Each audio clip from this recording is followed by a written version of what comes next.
If vector A and vector B are two vectors satisfying the relation vector A dot vector B is equal to mod of vector A cross vector B, then the value of mod of vector A minus vector B will be. That means हमें calculate करना है value of mod of vector A minus vector B, and यहाँ पे हमें given है vector A dot vector B equal to mod of vector A cross vector B, and we know that vector A dot vector B equal to A B cos theta and vector A cross vector B equal to A B sine theta.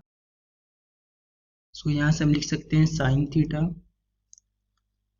Divided by cos theta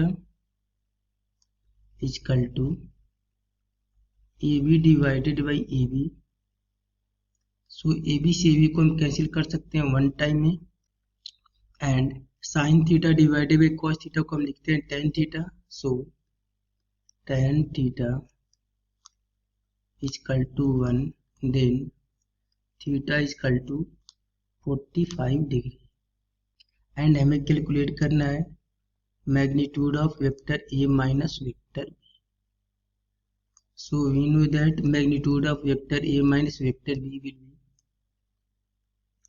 under root A square plus B square minus 2ab cos theta, and यहाँ पे theta equal to 45 है and cos 45 का value होता है 1 divided by root 2. So magnitude of vector A minus vector B equal to root में A square plus B square minus 2ab into cos 45 का value होगा 1 by root 2. So 1 by root 2, and 2 को यदि हम root 2 से cancel करेंगे सो ये cancel होगा रूट 2 टाइम में. So mod of vector A minus vector B is equal to root में ए स्क्वायर